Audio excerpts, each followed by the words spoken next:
Hello, everybody, and welcome back to episode number 102 of the 3 Count Now podcast. Totally didn't need help remembering what number it was this week. This is our first episode in a post-John Cena WWE, so we have some thoughts to get out there. This is also our first episode in a post-Thea Hale Championship WWE, so we'll talk about that too. Then looking forward into the world of football, we have the playoffs starting and the NFL unfortunately wrapping up and causing health problems for me. We'll talk about it. Joining me this week, as always, Jackal and Mike. Boys, I think you guys, at least I was, talking about the NFL health problem stuff. I think you guys had a little bit more of a, it wasn't a great week, but it was at least more of a steady week, at least more of a stable week than what we had in Philly. But how you guys doing after this weekend? Whether fighting or spitting, my discipline is unforgiven. Got you backing up in the defensive position. Hi, my name is Jackal. I guess in the grand scheme of things, we're both on the same page. We both went 1-1 over the course from last episode until now. Granted, the Philly loss was not even a Philly loss, more of Jalen Hurts bumblefucking around in Los Angeles for kind of 4 quarters, and then the Chargers just kind of stole it right at the end. Whereas the Lions' loss is that the defense actually never left Detroit to begin with. The Rams scoring 45 points and somehow breaking a Guinness World Record. This is the first time in the history of forever that a touchdown has been scored outside of the end zone. Wow, congratulations, Rams. Ooh. Yeah. Scored a touchdown from the 1-yard line, and the Rams won by a single touchdown. Yeah. So I saw that picture, retweeted that one. That was whew. There's a lot to talk about, and also not a lot to talk about at the same time. This is a really weird spot for me right now. My hobbies are trying to kill me from within. But hey, I guess as a person in Michigan football's doing good at least. Basketball. Their basketball team's undefeated. I'd say, the team might be doing fine, but our head coach, if you haven't heard, if you're living under a rock, our head coach has been charged and I believe is now in county jail at this point. Oh yeah, I don't know if he's had his court hearing or anything yet, but yeah, he's been charged at least. Oh, I saw a picture of him in a cell. They got him. But I don't think he hasn't had like trial or anything, but yeah. Talking, breaking and entering, threatening to kill yourself and somebody else, allegedly. Again,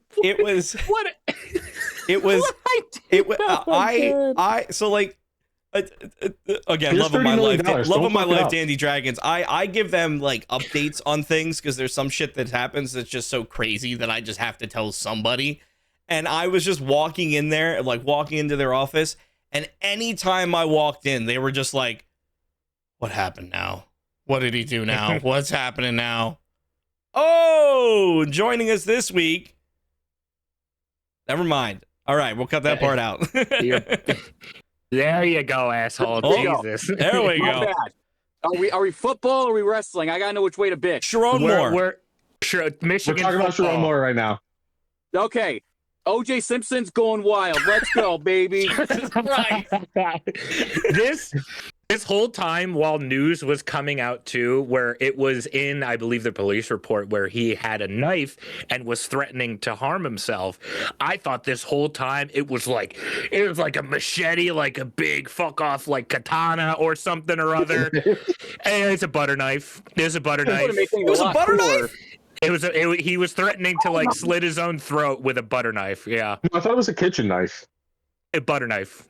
Well, you do get butter knife from butter knives in the kitchen, technically. Yeah, but I thought you like kitchen block knife, Oh, like a like a big chef knife, like a Michael Myers. Like, excuse me, chef knife. It was a butter knife and I believe kitchen scissors as well. So had to like open the scissors, like grab the blade and then maybe like that. Don't you fuck with me, eh? Don't you out? I'm crazy. That's Brutus Beefcake got this shit over like Rover in the 90s. I'll do it again. Well, so now Michigan is doing an investigation of their whole athletic department because they're like, they found out that people have like, yeah, we've known this the whole time. Yeah. Duh. Yeah. But now he sucks, so we had to talk about it.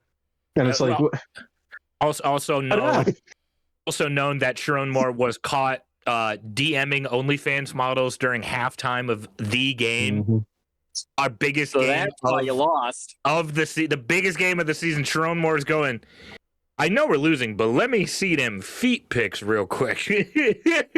I hate it. And there's a narrative going around amongst Michigan fans that there's this idea that if we return the Natty, like give it up and give it back to the world of college football, essentially, that all of this will be wiped away off of Michigan's records. Here's the worst part. Here's the worst part so far. We have currently lost 2 4-star recruits. Yep. And they're talking about possibility, and it seems like it's a growing possibility that come January, Bryce Underwood might be walking. The QB And entering the portal. $1 million for. Yeah. Which would put So the you're team saying that he was, behind MSU. So he was talking to OnlyFans models during the halftime, like during the game? Like when everybody was in he the was locker DMing room, he was DMing OnlyFans models. Like, let me see them. Do you think at one point he was like on the phone with them, like while they were on the play, and instead of like giving the call, like, okay, double slit back, number 2 wide, 84F, and instead he was like, let me see them feet pics. I'm 32 inches, and I go deep. And the quarterback's like, Coach, what? You want me to go deep? Yes. Okay. Yeah, I'll throw it deep. It sucks. It sucks. And this one I can't defend. I can't defend at all. I don't understand the logic of punishing players, stripping that from them who are no longer with the program.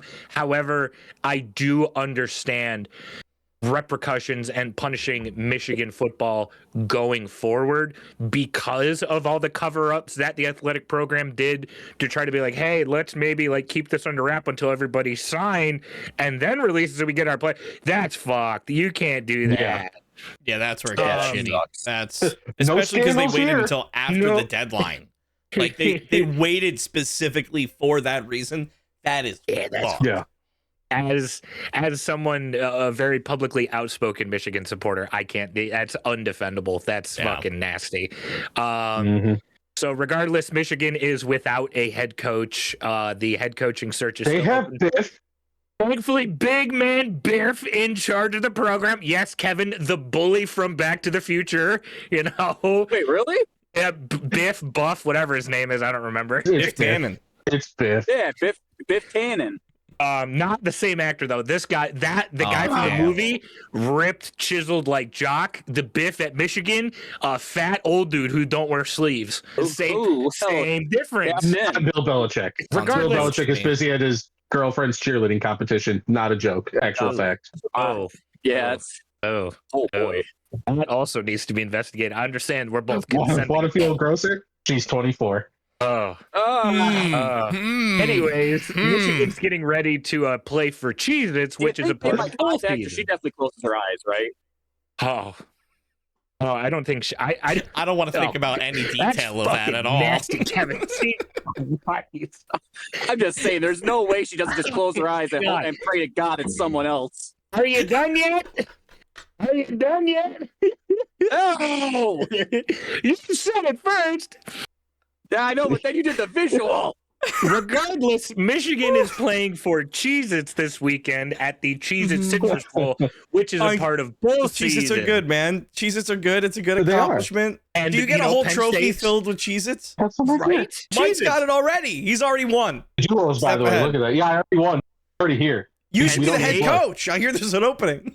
Penn State's at the Yeah, Bad already Boy there. Butt Fuckers Mower Club Bowl. We're going to going up ride our against Clemson. lawnmowers around the turf. Lawnmowers. It's going to look real good. Other games going on, like the college football playoffs, which have already started and are currently going now when this episode is released. By the time you're hearing this, you'll know who won between Alabama and Oklahoma.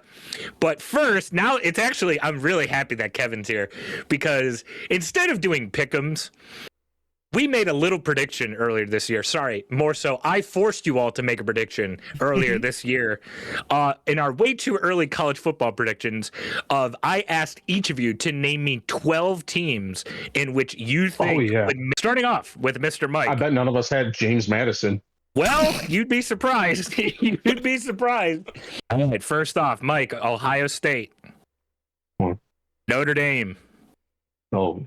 Penn State. Oh. Oregon. Oh. Wait. Clemson. Are they in? Oregon is in. Oregon is in. Clemson, not in. Georgia is in.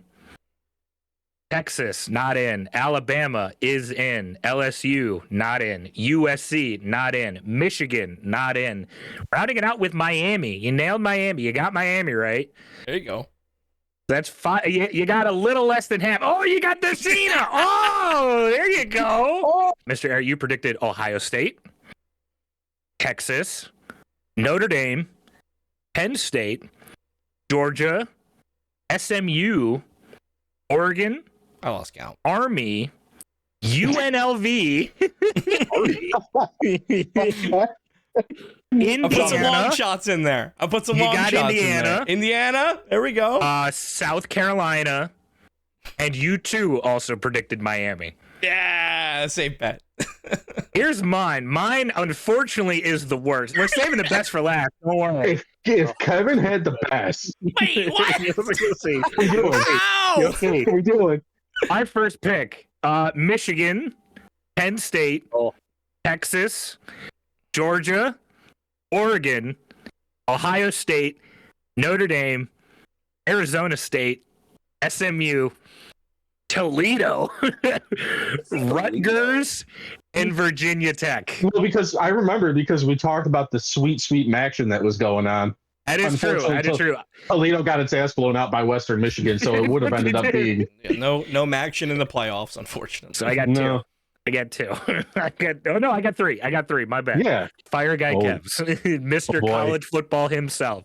Starting it out with the first thing he said before making any other predictions is that the Illinois fighting assholes were going to win the national championship this year. Are they not even in it? They're not even close. Not even close.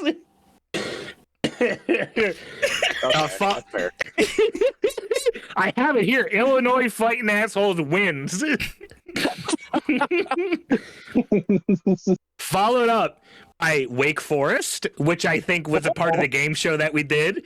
Purdue also picked Michigan. They liked Boilermaker. Picked Kentucky, Penn State, the Kent State Black Flashers. Nice. Western Michigan, Notre Dame, Clemson, the Eastern Carolina Pirates, and I shit you not. This is why I'm going to give Kevin the win here, because this is like a blind dude walking in a room, closing his eyes, spinning around and throwing a dart at a dartboard and somehow getting a bullseye. This motherfucker predicted that Tulane was going to make the college football playoffs before the season even fucking started. And he got it right. He fucking said Tulane because I know it was him. When him and I played college football, the video game, we picked Tulane and he remembered the giant, like, colorful rainbow anal bead celebration that happened. And that's why he picked Tulane.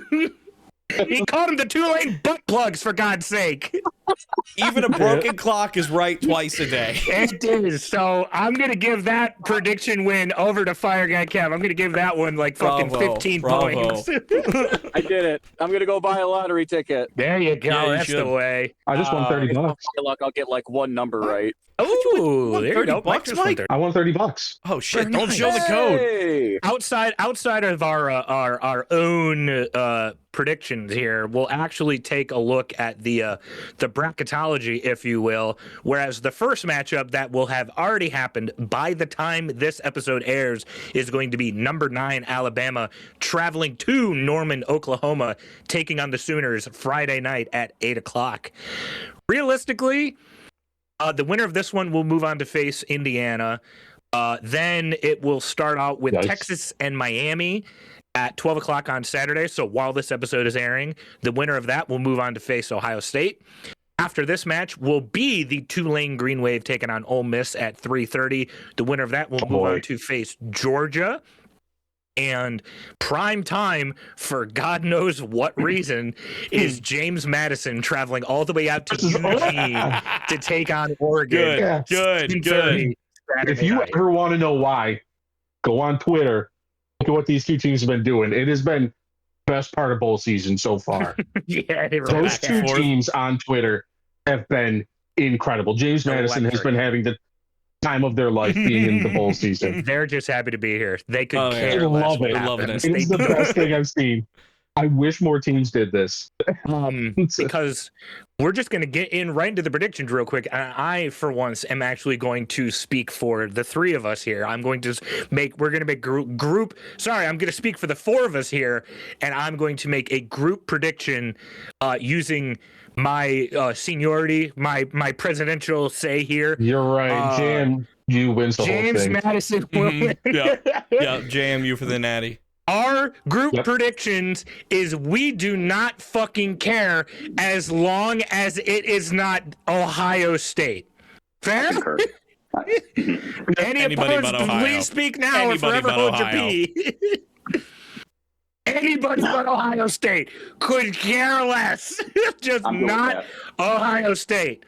And there we go. There's the official 3 counting out college football playoffs 2025 predictions, ladies and gentlemen. Summed up. Very nice. There we go, baby.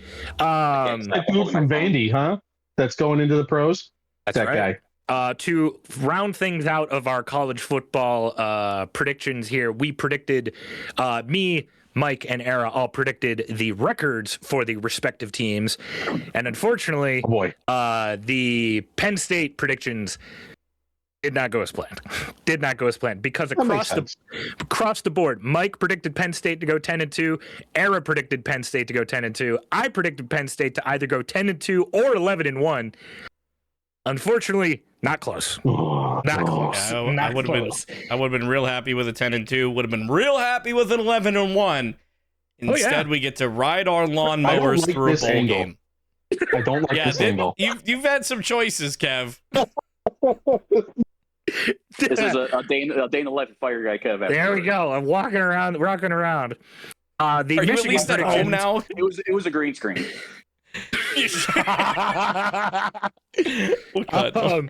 Mike, on the other hand, I'll cut Mike around. Predicted Michigan to go 6-6. Mike had no faith in the Wolverines in the offseason.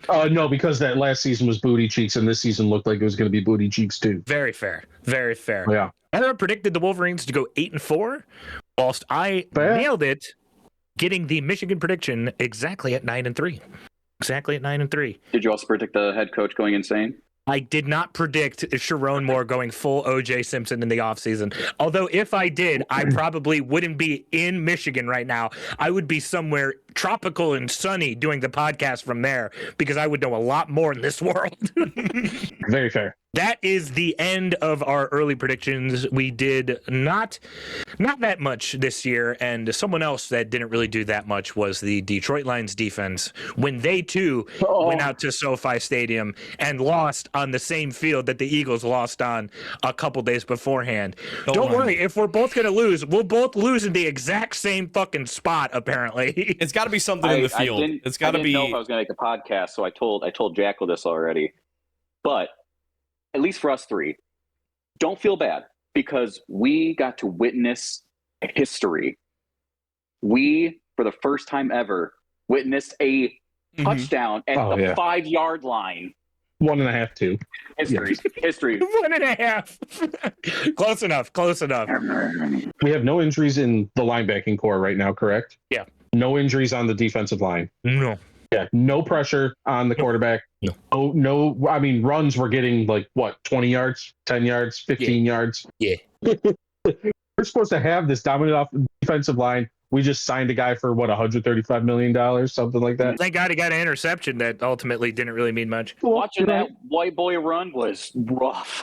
That dude. Yeah, you could tell that knee is still a little wonky, and it may have also been that he was kept on looking back like he was being chased by a horror movie villain. God, the whole defense, that whole game, man, that was rough to watch.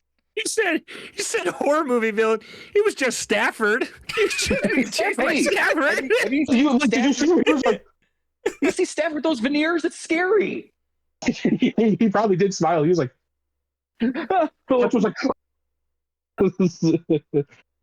oh my God. It was embarrassing to watch all around. Yeah. With the loss to the Rams, the Lions now still continue to have an outside shot looking into the playoffs. I believe Very outside. We need to go 3-0 the rest of the way against At Pittsburgh, Vikings, and the Bears. And I do believe the Bears also need to lose to the Packers this Saturday night, because we're getting a doubleheader on Saturday where it's a full slate of college football playoffs and also some NFL games as well, because I believe another team that's playing on Saturday that we're going to have our eyes on is the Philadelphia Jalen Hurts taking on the walking, shambling, held together by spit, grit, and duct tape, shambling corpse known as the Washington Commanders as they come to Lincoln Financial Field. Nope. As we go to Washington. If the Eagles don't do to them what they did to the Raiders, what's happening? Yeah, they should win by about 57. That Raiders game needed a parental guidance warning at the beginning of the game, because that was Child abuse. A little bit. I have something I need to get off my chest here. Okay, let's hear it. It was a fucking roller coaster. I don't know what the fuck happened to Jalen Hurts in that entire fucking game, but I swear to God, my grandmother could throw better football than him, and she's fucking dead. The fact that I don't know if there was something like if there is the fucking drama with fucking Saquon and fucking AJ Brown or whatever the fuck's going on there. I don't know if it was the fucking blown up positivity rabbit that they had, or the fucking cow that they replaced it with, or what. I have no fucking clue. Jalen Hurts is the Super Bowl winning MVP. He's a Super Bowl MVP. And he's throwing like that. And then he goes out less than a week later. He goes out and he's like fucking Superman. And it's like, okay, yeah, what the fuck? What happened? And I legitimately think that just the story of the Eagles this season is just misfiring constantly on offense. That's why Kevin Patullo has been the issue. That's why there's been the drama with AJ Brown. That's why there's been the, Saquon's not getting as many yards as he did. It's just everything's fucking compounding on it, and I think legitimately it's just starting to get to Jalen Hurts. I don't know what changed over the past few days where he was able to fucking flip that switch, but please, for the love of God, keep doing that, because I like seeing shutouts. I don't want to fucking sit there with my butthole so tight that I could turn fucking coal into diamonds. And I quote from last week, I think we'll be okay. I fucking take that back, all right? I think we're going to be fine. Welcome back to Watch Mojo, top 10 faces before disaster. I edited that. I edited that after the game because we got God. I edited that after the game last week, and I was like, well, at least it's funny. At least it's it really is. At least something good came out of this. Because I'm sitting there going, yeah, we're gonna fucking win. We should be fine, right? It's fine. They're on the road. It's fine. I think we're gonna be fine. I think we're gonna be fine. No, we're not. So you know what? I'm gonna say the opposite this week. I think the Commanders are gonna beat us by 5,000. We'll see if it works. Me too. Commanders, commies. There we go. Reverse. Hey, pop the script, you know what? You know what? If we lose to the Commanders, I'm gonna be drinking like Kev. There's not that much left in the world of the NFL, but one thing that there is in this world, and thankfully I do not have to deal with the repercussions of calling it out, of the reverse psychology I bestowed upon the demons of the NFL world, is that we can all rest comfortably knowing that regardless of what happens, there will be someone new out of the AFC representing the AFC side in the Super Bowl. Oh, yeah. Did we do witchcraft? Is that what happened? Did we do witchcraft? I think we won. Yeah. I think we won. Is that- We beat him. I Okay. think we did it. We did it. I mean, We listen, did. ACL will come back, right? It'll be fine. It'll be all right. Yeah, well, I will say I do Not feel. for a couple months, but it'll be back. Well, I was gonna say I do feel bad that he tore his ACL. That sucks. He'll be back next year, so he'll be okay. He had surgery immediately. Hopefully, for Travis Kelce's sake, he retires because this season he was fucking trash. I think they should Taylor probably Swift just is not even sucking out all the mojo. shouldn't even play the rest of the year. Whoever the backup tight end is, play him. There's no I mean- point. There's no Yeah, point. at There's this point, there legitimately is no no point. Yeah, save him while you I'm like, can. the Dolphins are not playing Tua anymore either. They're playing Quinn Ewers. Yeah. He's gonna Yeah, be they're not starting. playing Zach Wilson. They're just sending in the rook. Yeah, the only team that decided, like, hey, rookie? No. Old guy. We're going to Yeah. bring back. Oh, Pittsburgh. Well, that too. Oh Colts my doing- God. The fucking Aaron Rodgers tush pushes kill me every time when he's just When he standing just there. Yup. Hands in the hand warmer. Gotta stay warm. Yep.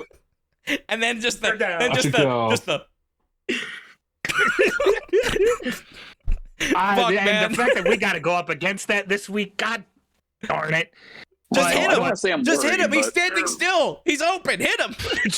Hutch, if they do the tush push, go around and just smoke him. Just I'll clean pay him. the fine. I don't care. Just fucking hit him. Do us all a favor.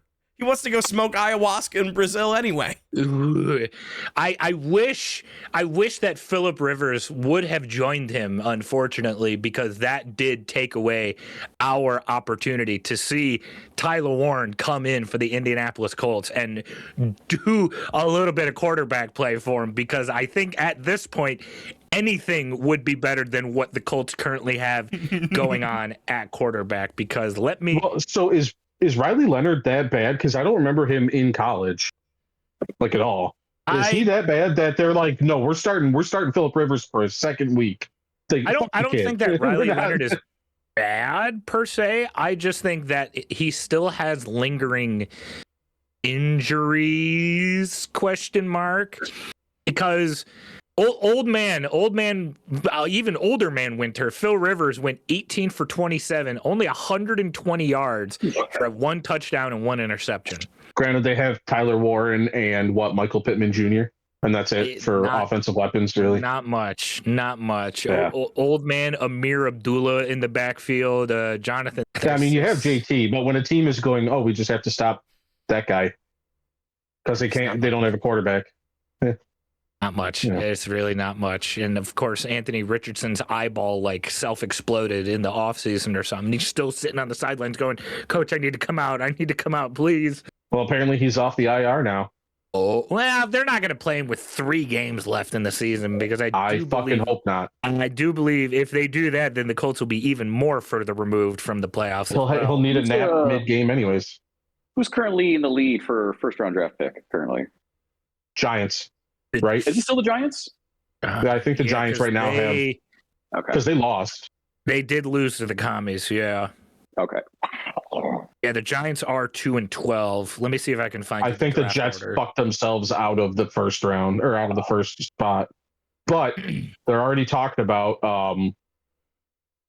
the Giants possibly trading away the first pick so that somebody can get one of the 3 quarterbacks that are going to be in the top 10. Let me give you the top. They're 10 saying teams right now. First pick Giants, second Raiders, third Titans, fourth Brownies, fifth Jets, sixth Cardinals, seventh Commies, eighth Saints, ninth Bengals, and unfortunately enough, shittily enough, why the fuck did they even do this? The 10th overall pick at the moment is the Los Angeles Rams in a trade that they made with the Atlanta Falcons. Mm-hmm. The Atlanta Falcons traded with the Rams to get back into the first round last year, and also gave the Rams their first round pick this year. And currently the Falcons are sitting at 5-9. So they're the 10th pick in this year's draft. And right now for that first pick, if the Giants don't use it, because they're not going to take a quarterback, they have theirs. They're not going to take a running back. They would have to take somebody probably on defense. But they're talking about possibly trading it to the Jets or the Dolphins for either team to take one of the quarterbacks. I already know who the Browns are going to pick. And who would that be, Mr. Draft Well, Expert? I'm not sure who, but I'm just whoever the first sex offender they find is, it'll probably be him.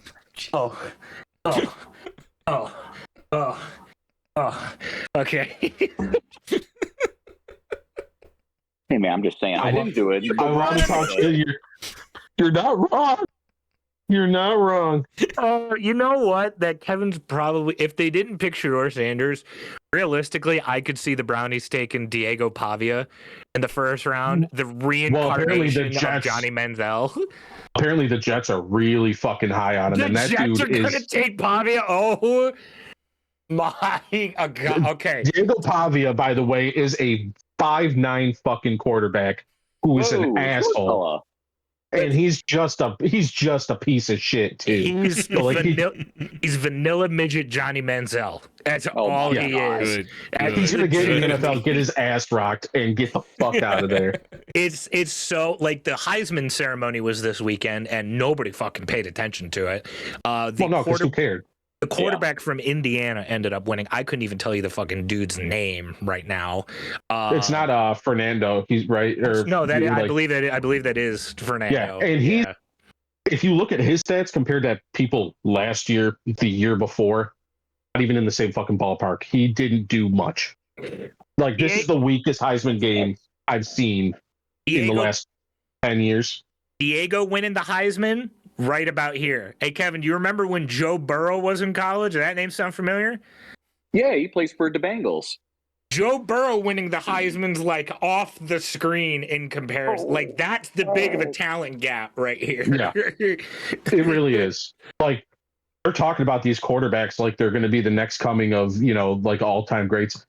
Nope. None of them are that good. No. They don't translate well. Hopefully they do for some of them, but holy shit, like they make Caleb Williams look good. Yeah, this year's draft I think is going to be poo-poo caca. I don't think any of these guys who are going to be in the draft are going to be considered in a GOAT conversation in the entirety of forever. But hey, if they do, this is the one we can circle back to. This is the one we can circle back to. But I know one guy that will forever and always be tied into the GOAT conversation, if not the GOAT himself. Gentlemen, we are now living in a PJC era. In PJ, this is PJC day 3. 3 days PJC. Post John Cena. Although it's prime Jackal content. Nope, close enough. Basically the same thing, actually. I'm going to step up and become the next John Cena, Jorts and all. Never give up until it's the end. Then I don't want to give up until then you can tap on the way out. Yeah. Until I post Star Wars pictures and say, no, guys, I'm Obi-Wan. Get it? And you go, the people that liked it for that reason, I understand.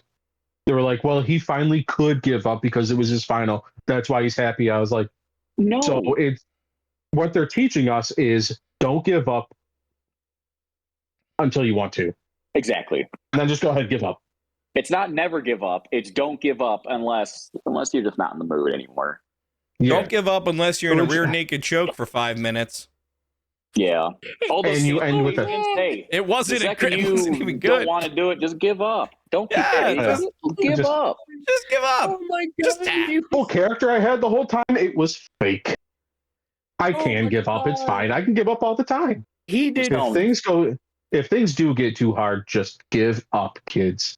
Yes. 46 fucking Hulk Hogan spots throughout the entire 5 to 10 minute fucking chokehold, dude. Oh my God. The match itself, I thought started a little slow. Middle part I thought was great. I was like, this is actually going to go. So this is all right. It's picking up. I like it. And then the last 10 minutes was just chokehold. And I went, oh, he tapped. That middle part, that was when John Cena actually got to, do shit that he wanted to do. I just keep thinking back to like when Unreal was out and like it was like Triple H and John Cena and they're talking about the retirement and they're like, yeah, we'd really have to fuck this up. Everyone would really have to drop the ball for this to suck ass. Well, everybody dropped the ball. Everybody fucking dropped the ball, dog. This shit sucked ass. We're in a post John Cena world. We've been talking about it already for months on end that this retirement tour sucks. Now we can officially say it. This retirement tour is fucking horrible. It was fucking horrible.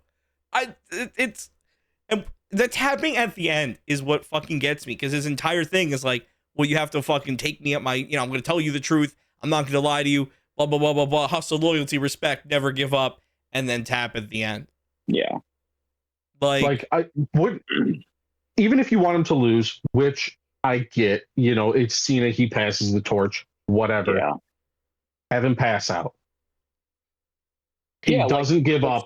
He never gives up, ever. And that's how he goes out. It sucks because we all saw the whole thing coming the whole time. Yeah. But it's still not him giving up. First part about this was we called this and they basically gave it away back in fucking September. Yeah. When all this shit started. And you want people to be happy about it? Fuck that. Yeah. And if you are happy, I'm happy for you. Well, I'm happy that you're entertained somehow by all of this. it's okay, Mike. We're allowed to feel whatever we want to feel. It's fine. We can feel what we like. WWE's just going to change what we felt anyways a couple nights later, regardless, no matter what. Yeah, they'll just edit out the boos and they'll put in cheers. Yeah. I don't want to take this point, but I did hear it from him the most. I thought wasn't it just so touching that after a shitty retirement tour and a shitty match, they gave him the One Republic sign off. Wasn't that just bad? I did it all. And Cena in the ring could not give a fuck. The whole time the thing's going up on the Jumbotron way up top. You want to know the only moment where Cena's face actually changed while watching that thing is when Vince McMahon showed up on screen. That's the only time he went, wow, I didn't expect to see you there. Hey, at least everybody that knew and loved John Cena got to be Sami Zayn, Mark Henry, Eve Torres, Trish Stratus. Of course. I'm not going to say no to seeing Trish. And Rand. Rand, yeah. No, Edge. No. No, instead, what we're going to do is we're going to have Randy Orton.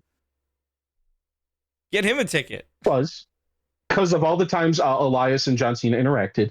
But no, instead of having Randy Orton there, we're going to have him go to Saudi Arabia and promote Royal Rumble and go to Beastland or whatever, probably, and, hug women and kiss babies or whatever it is. Hey, why would he be a part of John Cena's final moment? They only shared how many years of the ring together? That's fine.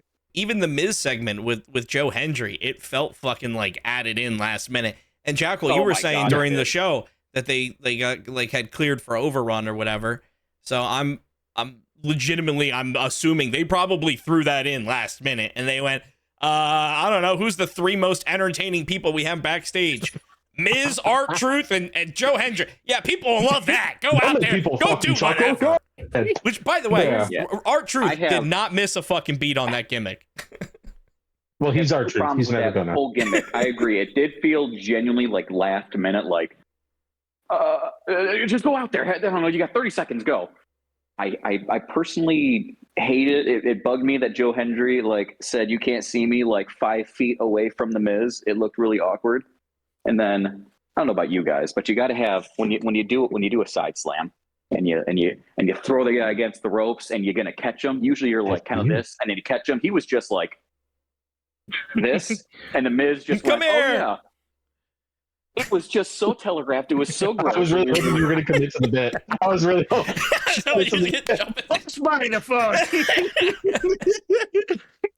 Wait, hold on. Maybe I can still do this. Hold on. Let me.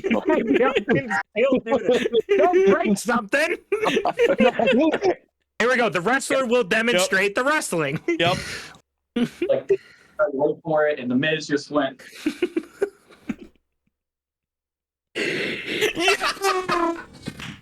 Yeah. You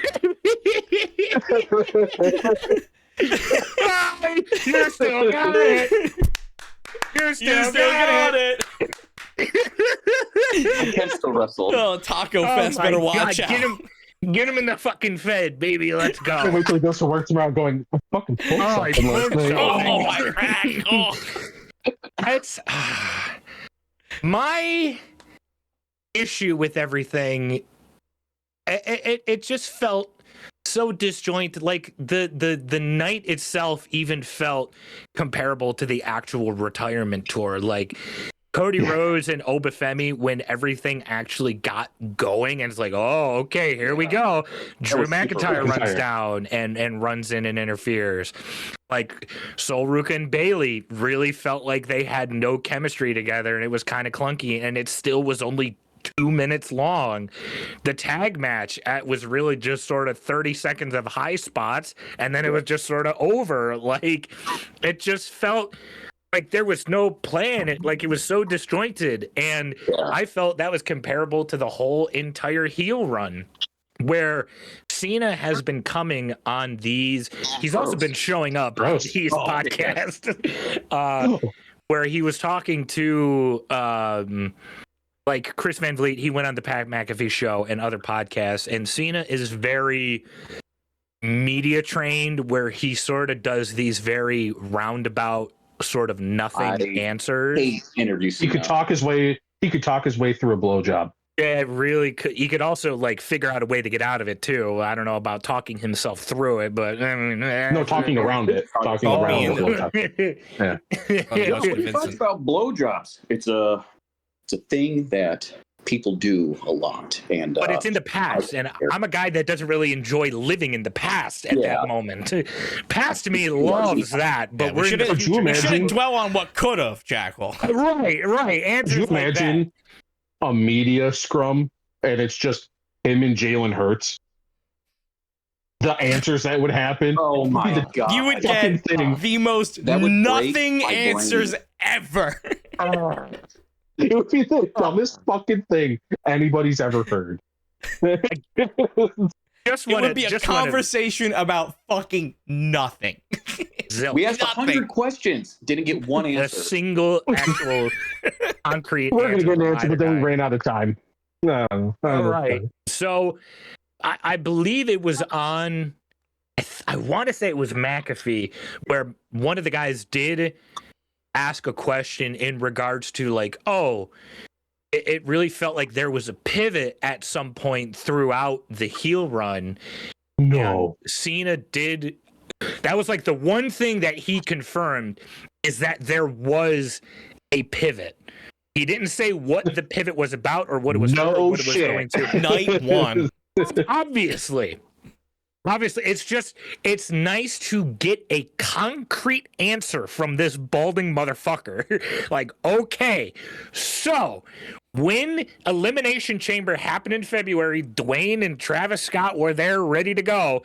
Obviously, it was going to lead somewhere that they had planned at the moment. Of course, one thing led to another. Travis Scott said, "Ow, my back hurt. I don't want to do it no more." Yeah, and Dwayne said, I don't want to do this. I'm going to lose weight and go film a movie where my face is all like CG'd, but I'm still real. I don't care. I own the company now, whatever.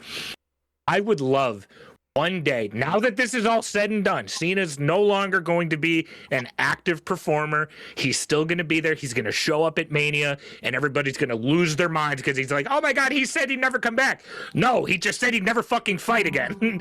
He's going to be there. That's the last time we see in his wrestling stuff. Yes, he's going to show up in a suit and tie. And go, whoa, he's crazy.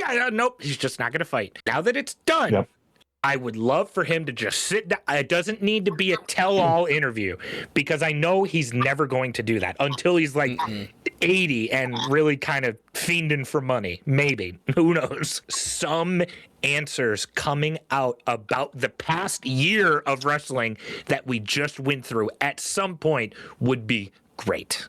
If you want probably no answers, he's going to be on Cody Rhodes' podcast tomorrow. Oh, great. So it's great. Be so we can get WWE no answers from a WWE podcast. I think it'll probably be them telling stories. That'll be it. And we'll get no answers on anything. The WWE It'll be like podcasts, one goofy story from like Bus. The WWE podcasts are so fucking nothing, and they are. Yes. You could convince me that they are only there to try to just get like WWE faces on Spotify, and I'd believe you. There's gonna be nothing in that fucking interview. Oh, absolutely. I mean, they bought. They'll Stone talk about Cold's, fucking and Stone Cold's- OVW, the same stories that we've heard 3,000 times. Yeah. Yeah, like they bought Stone Cold's, and that used to be good because he brought in everybody. Yeah. And they would talk about everything. Talk about every territory. Yeah. Taker's used to be okay when he had his friend there. And then he went, until hey, WWE bud, took it over. later, fella. And it just became a WWE nothing burger. And he's just But great. it's okay though. Stephanie McMahon is still promoting like NordVPN to use against her own company on her WWE podcast at least. Stephanie McMahon's podcast it. is just an excuse for her to talk to her fucking friends. She has on like fucking businessmen. And that she's like, yeah, when we got started with WWE, blah blah blah blah blah, and they're like, I've never watched WWE before in my life, and it's like, all right, why are we here? Okay. You could use that spot to, forward somebody like a Joe Hendry that, is in this limelight, getting that to be pushed forward. But no, instead you just bring on your fucking billionaire friends, I guess, which in the world of WWE, with them doing things involving their friends is really no surprise to me, because you could almost look at this whole retirement run, and one of my favorite moments from this whole entire retirement run, realistically for me, is the press conference after Elimination Chamber, where Cena's in there the entire time going, that's a leading question. That's a clickbait question. I don't want to answer no clickbait bullshit. Get the fuck out of my face. That's the most heelish he felt the entire time. And that's the only time he was written right. Exactly. That to me stood out more than anything else that happened. But we'll try to find the little diamonds in the rough with this retirement one. What is the favorites amongst the group? There was one. Only one. Versus He made that AJ. kid cry. Oh, two. There were two. Because he backtracked that one and apologized to the kid, which is even worse. That's true. Him versus AJ. There we go. That wasn't heel though. That was just a great match. CM Punk was solidifying that. CM Punk went, okay, I want to make big boy money now. I'm an adult. I'm going to go work in Saudi Arabia. Yeah, we got the doctor of Punkonomics. Punkonomics after he said, go suck a blood money covered dick, you dork. Yeah. Yeah. Mm-hmm. Apparently he can suck a blood money covered dick. He's like, oh, I meant me. Yeah. Real quick though, I wanted to suck it. Never mind. Can we take a minute to acknowledge that the only reason why those Cena press conferences happened was because he had no fucking clue what the creative direction was, because there was none. He did the mic drop because he didn't know what to fucking say, because nobody fucking told him. He walked out of the ring from the main event, went through Gorilla, and Triple H went, yeah, you gotta go to the press conference. And he just fucking went there. And he was like, I don't fucking know. Mic drop. The next one, that's a leading question. That's a leading question. That's a leading question. They probably just told him, go be a dick to the reporters, right? Like, he's not getting anything to go off of. That's why the whole fucking heel run sucked. And he even talked about, like, when he was on with Chris Van Fleet, he said that, these things take like 5 years. They take a year to introduce, a couple years to get over, a couple years to have the downfall happen. They did this in like 5 months. Not even. Because they didn't have him full time. What? And I'm sorry, if you've been watching wrestling for longer than a year, you also know that answer's bullshit. Because anybody that's good at their job, Triple H, Randy Orton, any of them, could switch back and forth between a heel and a face. Yeah. On a whim. I mean, we had Triple H come back to one of the loudest pops of all time. In a year. Exactly. And you're like, yeah, wait. This was done fucking terribly for a cheap pop. And then the two people that were supposed to be involved took their ball and left. Because The Rock's a bitch when it comes to wrestling now. I want to go make money movie. WWE, even though I said it was always going to be my home. And it just ended up with a nothing burger. You know what? I changed my answer. My favorite part of the whole Cena one last time is now run is people booing Triple H out of the building after John Cena just tapped out at his last match. That's my new favorite part of this whole run. That was actually great. That was great. Ballsy going out there, especially they had it was a Saturday night's main event. The people are closer. It's squeeze them in there. You know how bad to fuck things up in order for a WWE crowd to chant AEW? Yeah, bad. Ooh, bad. And the part that just bugs the fuck out of me is that he has no accountability on camera. He's smiling and laughing, hugging John, and at the post show, he turned as they're chanting AEW at him on his own post show, which oddly enough, they stopped having wrestlers sit down and take questions from reporters. Wow, crazy. I wonder why that one is. He turns to the fans chanting AEW at him. Wow, crazy. I thought that would be louder. Trying to mock them and egg them on. What?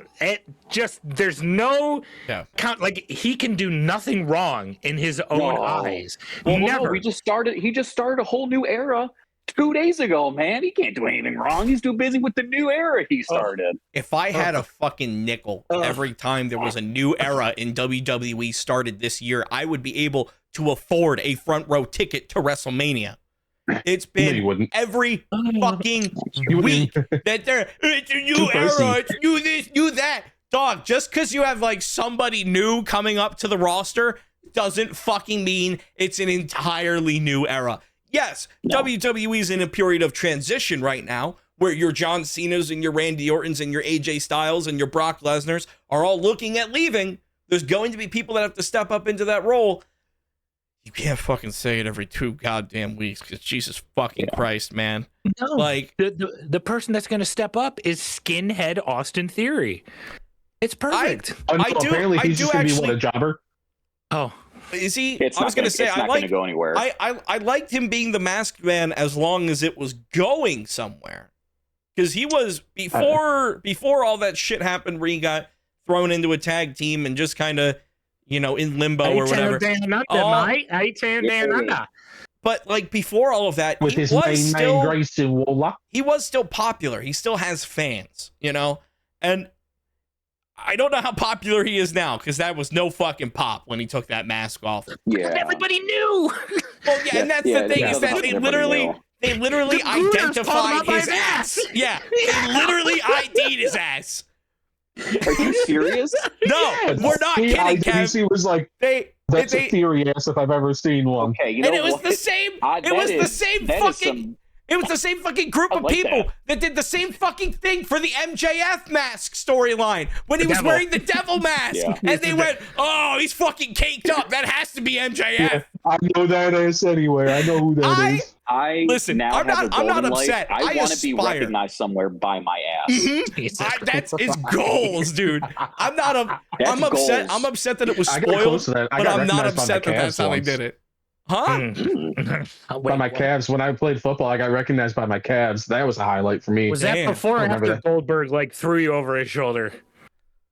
That was after. Okay, all right, just checking. I mean, it's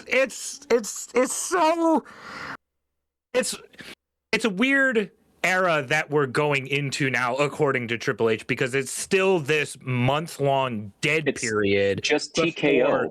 Before the next Blood Money Rumble, that Orton still, as I was so painfully reminded while he was in Mr. Beastland, promoting the Blood Money Rumble in over a month from now. So we got a nice long gap. They're just going to keep him there? Nothing. Probably. They can afford knowing Mr. Beast, knowing Mr. Beast and Saudi Arabia, they'll probably pay Orton to stay overseas. God, he's going to be on a Mr. Beast hopefully they pay game show, isn't he? It's going to be like a thumbnail. Something. I kept Randy Orton in Saudi Arabia for 30 months. His kids miss him. If you want $1 million, you'll let Randy Orton RKO you relentlessly until you pass out. Last one alive gets the money. Yeah. There you go, Jackal. He's already got the thumbnails. God.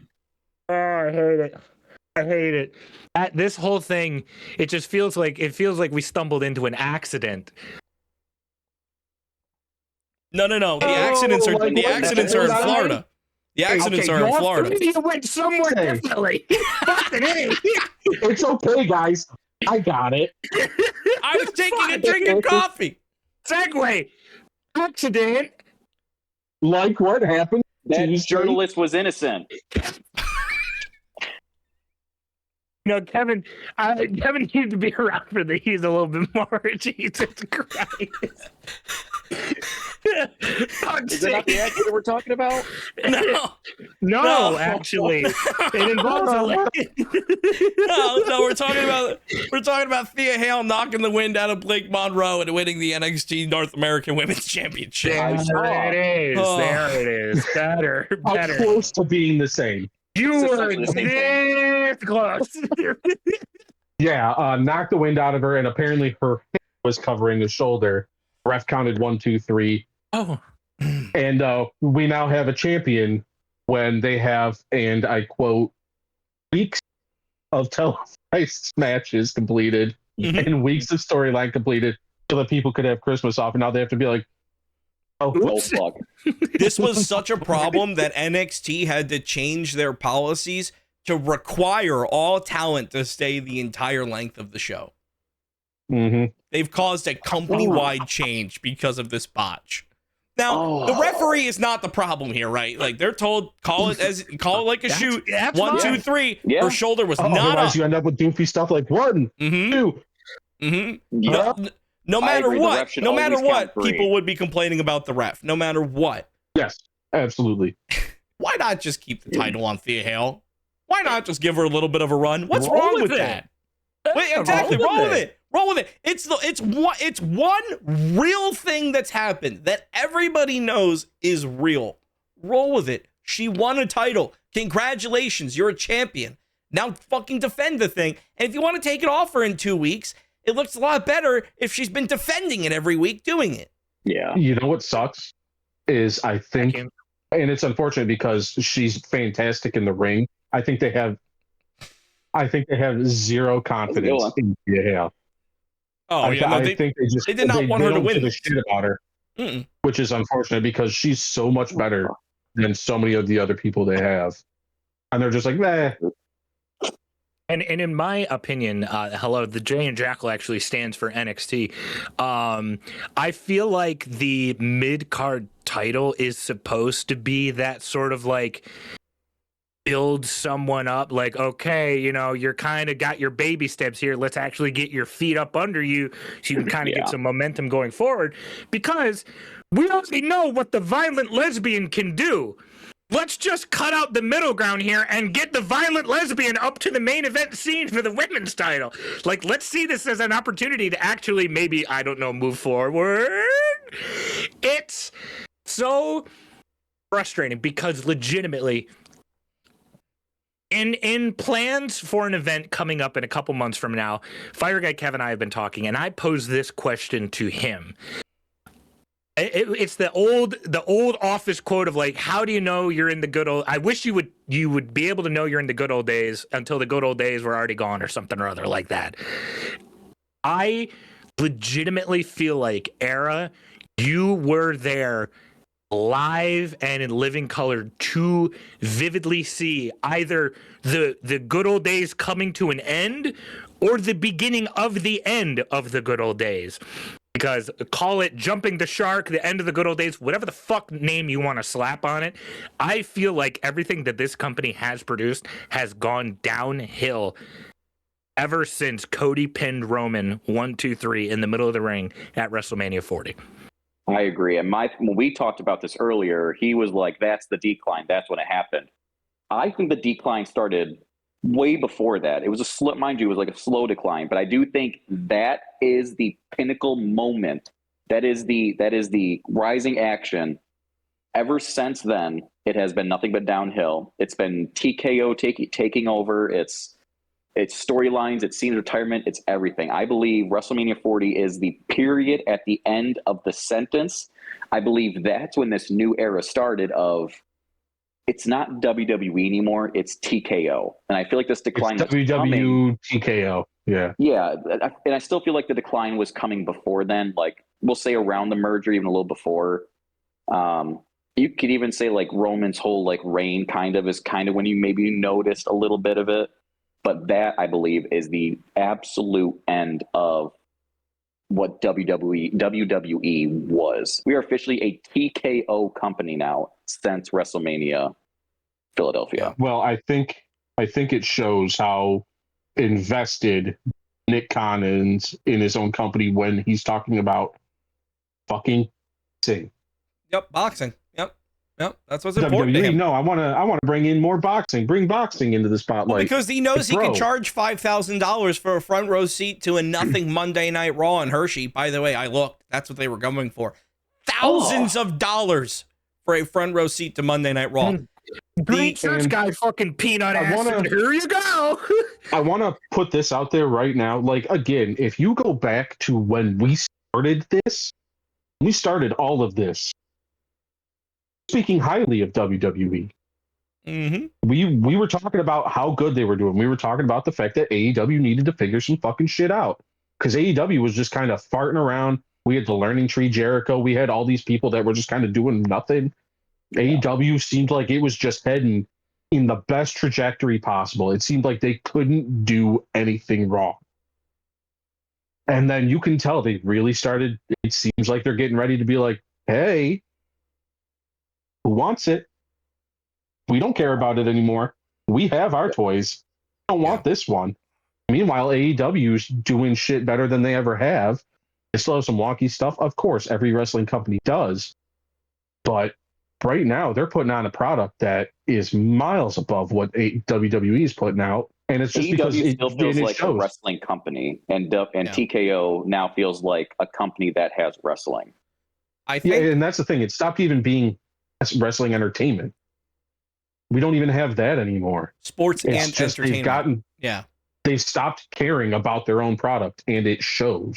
I think a lot of their problem came with, which I kind of feel like a boomer fucking saying this, but back when it was on cable TV, you could see the ratings and you could see it broken out by demographics, so you could get an actual view of what's happening. Right now, when WWE wants to know what people think of their product, they're going on social media, which, yes, is going to give you an immediate view, an unfiltered view into what people are thinking about your shit. Twitter does not represent the entire world, the millions of people watching WWE. No, the IWC is fucking nuts. Yeah, exactly. And AEW is a little bit more for those people, right? It's for the people that want to see some fucking thumbtacks and some blood and staple guns and shit.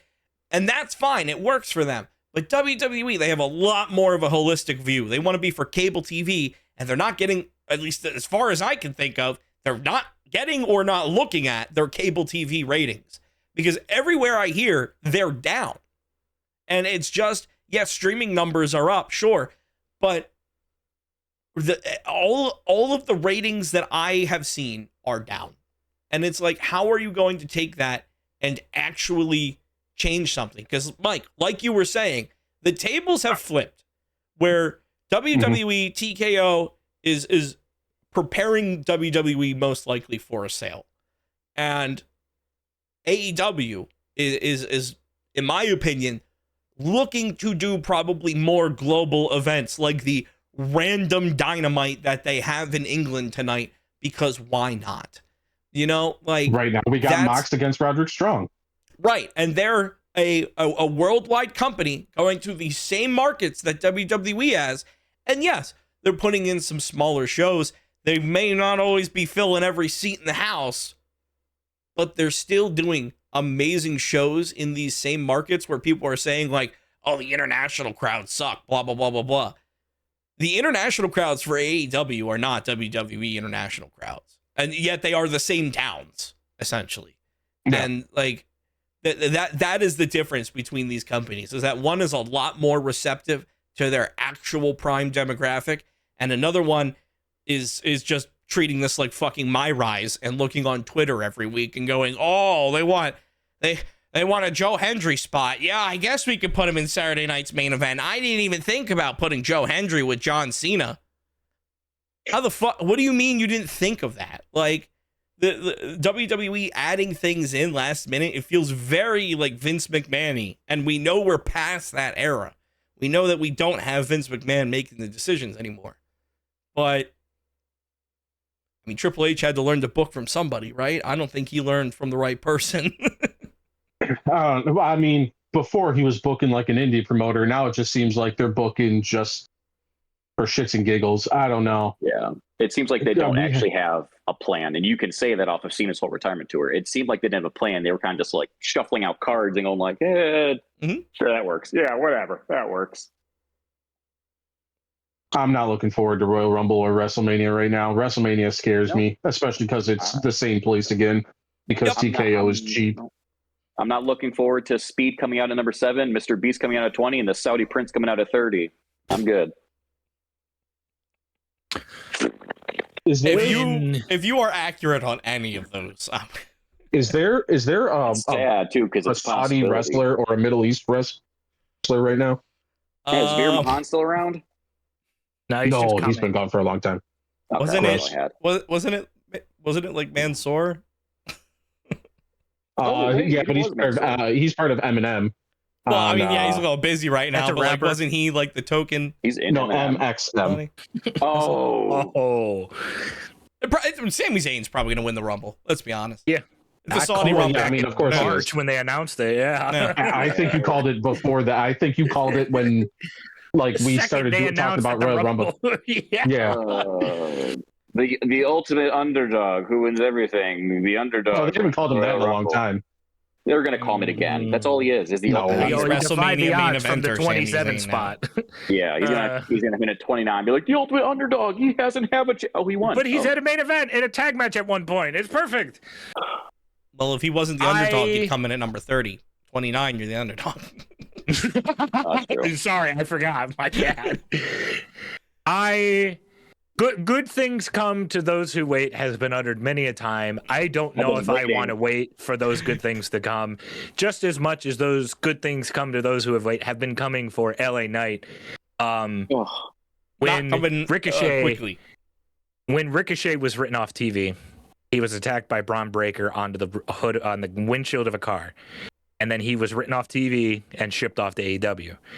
When Braun Strowman was attacked by Bronson Reed on the roof of a car multiple times, he was written off TV and then shipped away from WWE.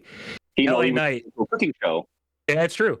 LA Knight was just attacked by Bronson Reed on the roof of a car to be written off TV. LA Knight's contract is up in March. Good things come to those who wait. And he has internal lung problems. He has internal lung problems, whatever that means. It's the indecisive shit. Good. Well, I can't breathe good either, but I didn't need to be fucking tsunamied on top of a car for that to happen. LA Knight is the prime example of WWE not giving a fuck about what people actually want, right? Because he is literally the example. Right. He should have been the guy that was, I know he's in his fucking 40s or whatever excuse they want to give. He should have been the guy that was being talked to about retiring Cena. All right? Or I know the torch has been passed of both LA Knight and Austin Theory, but both of those guys could have stood to be in that position. Both of those guys were talked about to be in that position.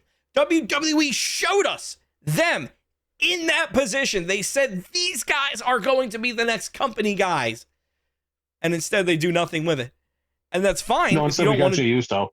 Well, yeah, you got fucking main event Jey Uso, who fucking yeets himself winded, and now has to go and fucking wrestle tag matches with his brother Jimmy, because Jimmy can actually fucking go. But even then, I can tell you where the Usos are going, because Jimmy Uso is going to have a child here in a couple of months.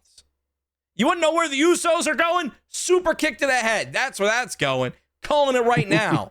Calling it right now. Jay's going to plant a fucking shoe right on Jimmy's face with the fucking yeet on the fucking sole, so that way it's left on his cheek. Like, the shit that's happening is just so fucking predictable. It's so predictable. And then you have the fucking Jey Uso yeet shit. And it's like, the brother was not a main eventer. Main event Jey Uso, not a main eventer. He's got to get, all he can do is fucking run it back, and his fucking Jimmy, them reuniting the Usos just so that way people stop hating on Jey Uso legitimately pissed me off. Because again, Jackal, I know you were just leaving, but I'll fill you in on what I was telling everybody else about. Spoiler alert, Jimmy Uso is having a kid. This tag team's not going to last. He's pregnant? And Naomi's pregnant. He's going to leave for a couple of weeks. He's going to have to, he's going to go on paternity leave, dude. You got to be with your girl. He's going to be on paternity leave. So he's going to, like, it's going to be a super kick, heel turn Jey Uso. That's going to last for a month or however long he's on paternity leave for. And then when he comes back, they'll be fine again. Yeah. Yeah, you just predicted it. He's probably, let's see, she announced she was pregnant after SummerSlam, which was August, but she probably got it after she won the title, which would have been June, July, August, September, October, November, December, January, February, March. You got March. Oh yeah, she was already pregnant. That's my bad. Probably. So super kick at Rumble, come back at Mania. He'll turn at the Rumble to write off, to have time to spend with everything. Jay had the match at Mania. Jimmy runs down to interfere to cost Jay a match to set up the match at the next Backlash pay-per-view. If we get another Uso heel again, no, Jay's going to turn heel to raise Jimmy off of TV. This time, to go be with Naomi. And that's going to be the thing, is then it's going to be Jey Uso, no Yeet. It's going to be another Uso versus Uso match. It's going to be T. Or no, back. I don't want that again. I don't want their match again. The Uso versus Uso was just the only fucking spot that I remember from that entire match is the fucking actually I don't even know if it was from that match. The fucking spear off the ramp. Well, that was during the 40. That was during the main event when they ran down to interfere. That was the night before, wasn't it? Yeah. Okay, I'm sorry. Yeah. Super kick. There was a super kick. Oh, thumbs up. Thumbs up. Super kick. Super kick. Super kick. I missed one. Super kick. Spear. Super kick. Super kick and super kick. Yeah. You forgot a Superman punch. Oh, fuck. There was one Superman punch and then another super kick. And a spear. Expand the repertoire. Spear, super kick. Hey, we were back. It's so fucking dumb. I'm so done with this bullshit. If they are going to get rid of LA Knight, which is entirely possible, I just want one small feud of him and CM Punk and just let them both go. Yeah. Don't give them any fucking cue cards. Let them both talk shit, because LA Knight, besides for CM Punk, LA Knight is the best they have at it. Yeah. By far. And they could have pushed him to the moon. He would have been great at everything. I think if we got one of him and CM Punk just talking shit at each other, it would be great, because CM Punk showed on Monday what happens when he actually cares about a fucking feud. Yeah. He dog walked Braun Breaker. Fuck your eyeballs out. He gave Braun a little bit more sauce than he gave Jey Uso during that whole build. Jesus Christ. He's like, hey, you're Samoan. Cool. Yeah, he's like, I'll fight you, I guess. In 2 weeks. Yeah. You got goofy teeth, bud. I don't know. See you in 2 weeks. I need lackadaisical Mike to start cutting some promos, dude. I don't know. You're fucking Simone, whatever. I'll see you at the pay-per-view. I don't care. I can cut the fuck out of some Orange Cassidy promos, okay? I don't know. You got a big head and you wear glasses. All right. Hey, whoa. Catching strays. Damn. Damn. What? Damn. See. Jesus. We got a lot of knowledge out there. I don't know. God. A lot of knowledge, not a lot of hair. I don't think there's a lot of knowledge. I don't. A lot of knowledge, not a lot of hair. All right, we're good. Going up to that. All right, you know what? I think we need to maybe wrap this up. We got. We're going for a little bit. I think that's good. You guys got anything else? Good to go. I think I've got everything off my chest. All right. Well, hey, if you watch this far, it means you like us. So make sure you hit that like button, hit the subscribe, hit that notification bell. We post every Saturday at noon. We have shorts going out too, whole bunch of stuff, and hopefully some videos coming out in 2026. I got to work on some things. Give me time. If you want to find more of me, you can find me over at twitch.tv/EraV1 or youtube.com @EraV1Music. New video is out now.